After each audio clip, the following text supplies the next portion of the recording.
Welcome, and thank you all for joining us today for the GoGuardian Teacher Level 2 webinar. My name is Jackie, and I'm a product trainer here at GoGuardian. Today, I'm going to show you how to maximize the power of our classroom management tool. We may have some long-time users as well as some first-time users turning in, so I'll do my best to make sure this is valuable for all. In this webinar, we'll be covering how to create and apply scenes effectively, troubleshooting steps for scenes, student groups, our screen sharing capabilities, scheduling, and a couple of new features that we have on the horizon.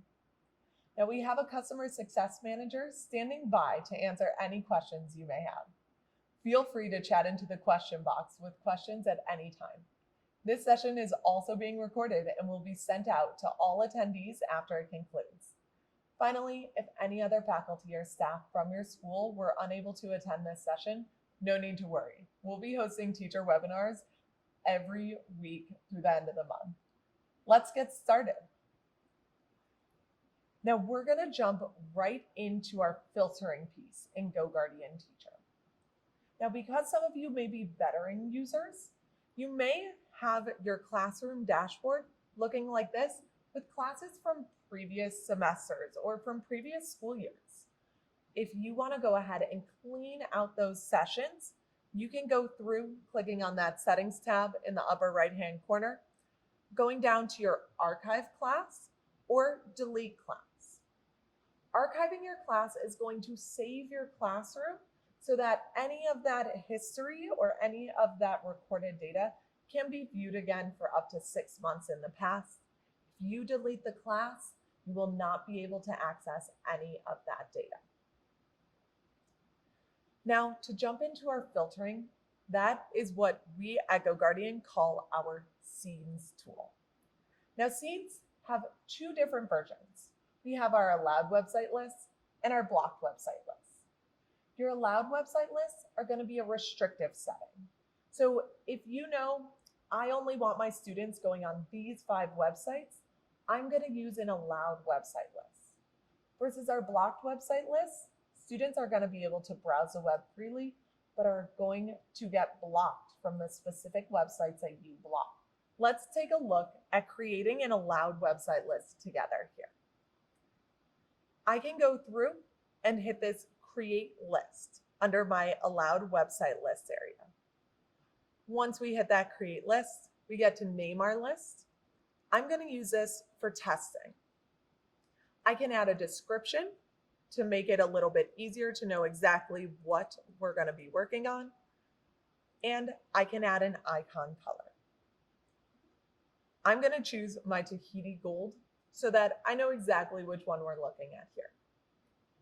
Now, before I hit my blue Next button in the upper right-hand corner, if you have any questions about scenes while you're creating them, you do have the option to watch a tutorial directly in this page to know what steps you need to be taking here. It'll be a quick 2 minutes or less video letting you know exactly what you need to be doing on that page. Now, when I hit that blue Next button, we'll come over to creating our allowed website list. Now here we have a piece of machine learning inputted into GoGuardian Teacher. This might look a little bit new for some of you veteran teachers if you didn't use scenes at the very end of your school year last year. Now you can go through and type in a general website like Google Classroom and hit search. It will let you know what websites are associated with Google Classroom and also common websites that other teachers used when adding Google Classroom to their scene. We also have a couple of quick pop-ups that'll let you know, hey, if students may get redirected, you might want to add this website as well. By clicking on that add button on the right-hand side, it is going to add them into our allowed list. Now, I may want to add something like google.com because I want my students to be able to go to Google Docs, to Google Sheets, Google Classroom, but I don't want my students to be able to go to Google Sites. So what I can do now is head up to my advanced filtering. When I click on advanced filtering, I can put an exception here. I want to make sure google.com is allowed, but sites.google.com is not. This will be the one google.com website that will be excluded from that allow rule that I put in place. Once I hit that update scene, we will see that the advanced filter is in place. Now I can keep going through and adding in any other websites that I need added for this particular scene, and then make sure that we are ready to go for our class. Now you also have the option to add quick lists to your scene. Quick lists are groupings of URLs from common LMSs that we saw teachers using on the day-to-day.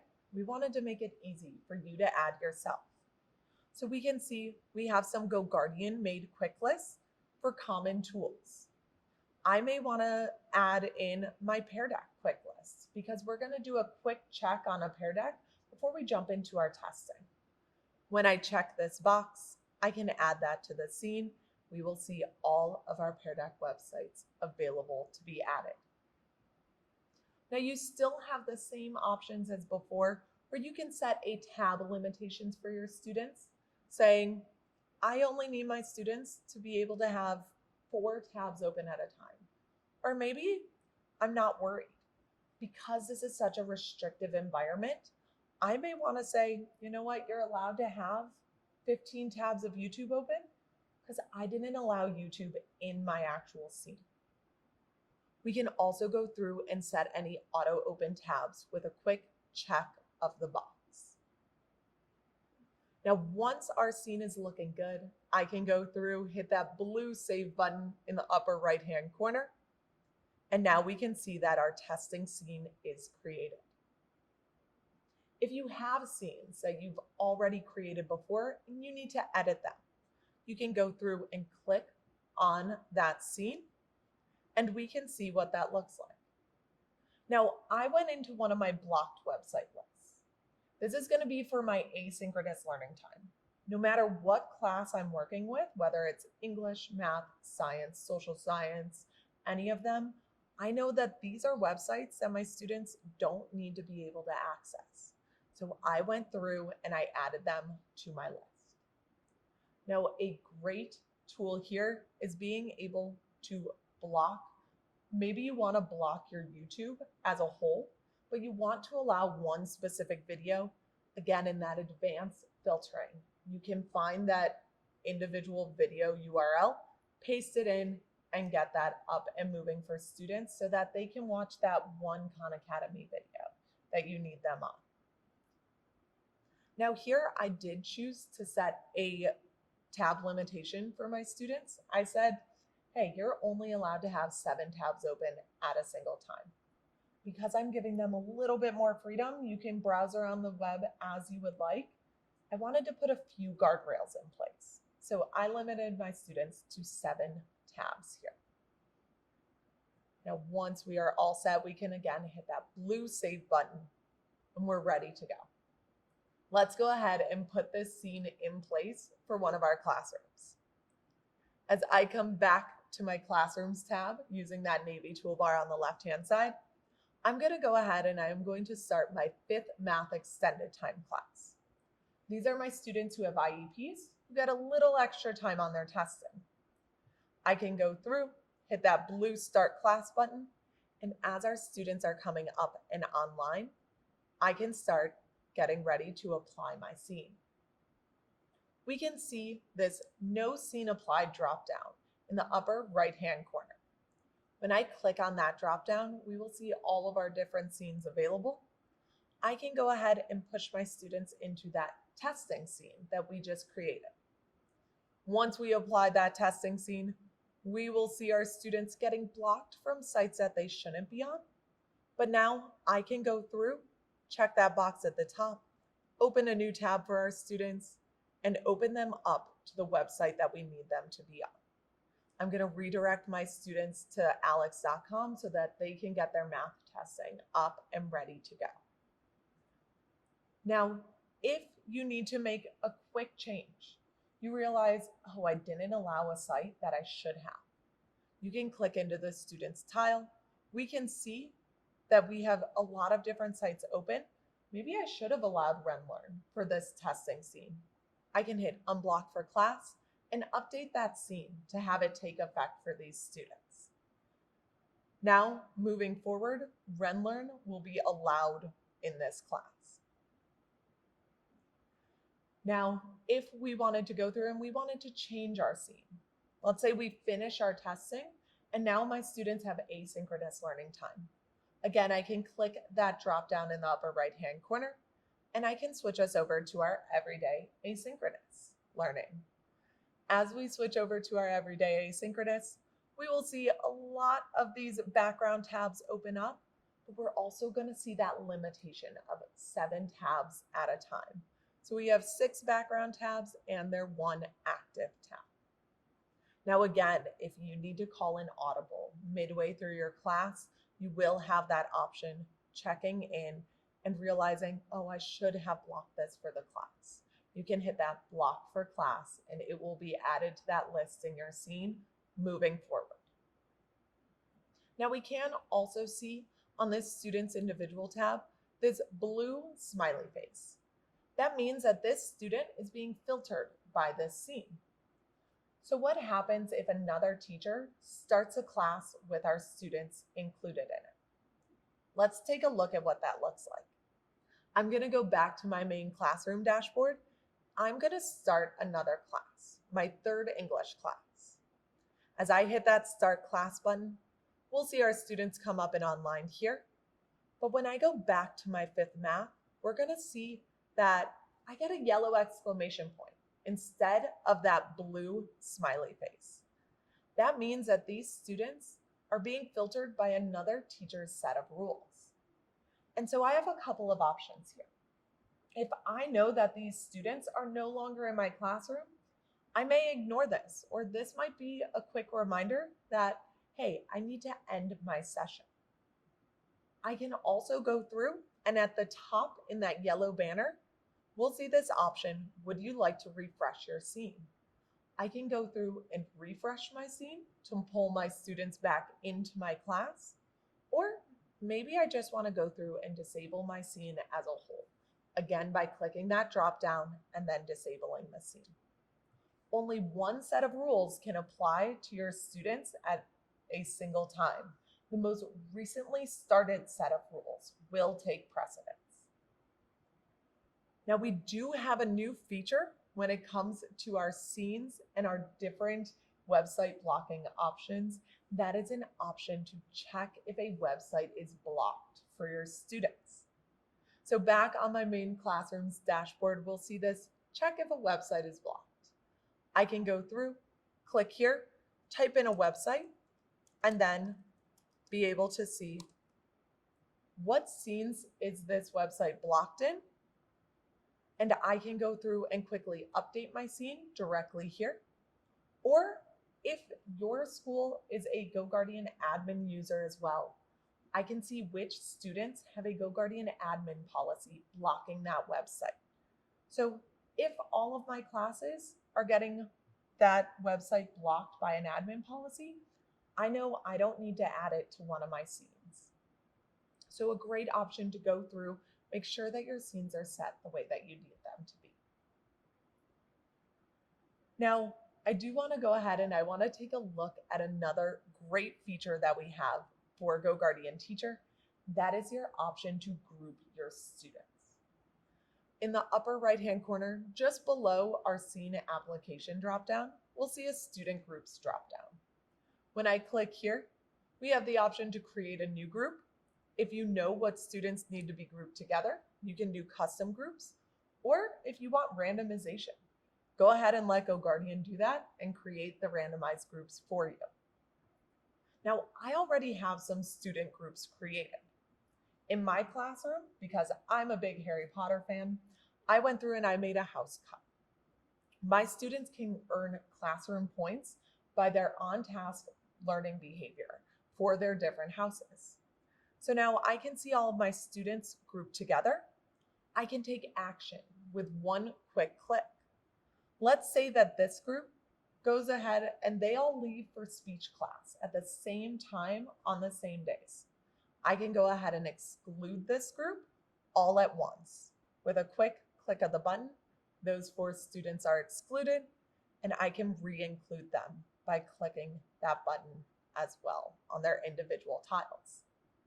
Now I can also rearrange my students. Let's say I need to move this group of students down because I know that they're working with the co-teacher or the paraprofessional in the classroom. I can click this up and down arrow on the right-hand side. I can move that group down, or I can go through and I can collapse the group so that they're not taking up a ton of space on my window. Once we are done with our student groups, again, we click that drop down, disable our groups, and we are back to our main classroom view. We also have the option in this Call Students tab to do some screen sharing with our students. If I go into my Call Students, we can see our different policies that we have available. We have voice-only calls, meaning it will be like a phone call where no webcams are enabled, just microphones. You can do a video call presentation where students can opt into having their webcams on. You can have your webcam on, and they can have microphones enabled on either end. You can also present your screen in your video call presentation mode. But I want to take a look at this lecture presentation. I'm going to go and I'm going to hit Start Lecture. And here is where you're able to go through, enable your camera or enable your microphone. It's going to be very similar to a webinar where you can see what the presenter is doing, but you can't come off of mute or you can't show your webcam. Now, because my classroom is moving to in-classroom learning, I may not be enabling my camera or enabling my microphone because my students are sitting in front of me, but I do have a low vision student who can't see the board right now. Now, I want to make sure that they have that same level of accessibility for our slide deck. So I'm going to go through, I'm going to present my screen to my students, and then I want to lock my student to the presentation. Here, I can turn that on. Locking a student to the presentation will hold the student in that presentation. If they try to navigate away or close that tab, it will reopen for them. You can also choose to record that presentation in case any of your students are out absent that day. You can go ahead and share that out with them. Now, in our bottom blue banner, we can go through and select what students to present to, selecting all, or maybe just a handful. Here we get to choose what to share, either our entire screen, a single application window, or an individual Chrome tab. Now, as I share my tab out, we can go back to our student's screen and see that presentation come through.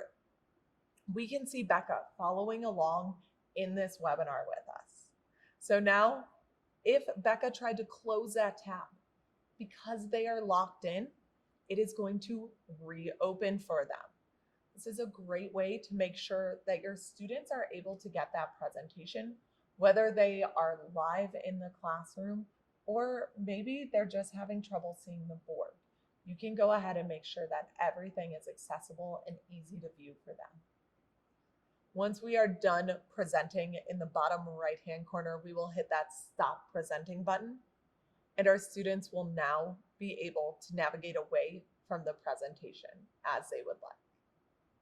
Now, we talked in our level 1 webinar about how we can start our classrooms manually from our live classroom dashboard.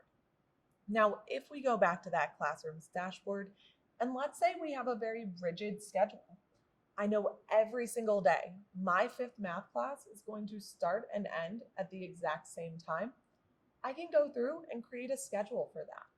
So I can hit that Settings tab in the upper right-hand corner.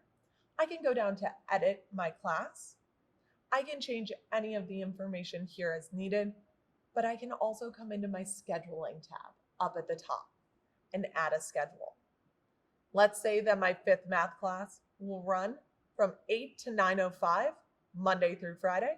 I can go through, check those boxes, set that schedule, and now my 5th math class will run whether I come into GoGuardian Teacher and hit start or not. If you are using this scheduling tool, I encourage you to be proactive with it. On the navy toolbar in the left-hand side, we can go into our calendar app. We can see my scheduled out 5th math class. If I want to go ahead and I want to look at my district or my school calendar and see that, hey, we have an institute day this day. I want to cancel all of my sessions. I can come in, cancel those sessions, and now just that Friday the 30th will be removed. The rest of my classes will still be scheduled. Maybe you want to come through on if you live in a cold weather state, on a snow day, you wake up, you get that email saying, hey, no school today. You want to make sure your classroom isn't running when your students aren't actively in your class. You can come in, cancel those sessions for those days, be all set and ready to go. Now, if you have any feedback or an idea you would like to see implemented in the future in GoGuardian Teacher, please go ahead and submit those. You can find a couple of different spots to do that in your classroom's dashboard area, this How Can We Improve GoGuardian Teacher, or in the Help tab in the bottom left, clicking on View Suggestions will bring you in. Our product team frequently looks at this page, takes a look at what they can do to make those changes happen for you. I appreciate you all joining me for our Level 2 GoGuardian Teacher webinar. If you have any questions, we have team members available for you for another 10 minutes. You can also reach out to your school's GoGuardian super user or check out our GoGuardian Teacher Help Center for further support. Have a wonderful rest of your day.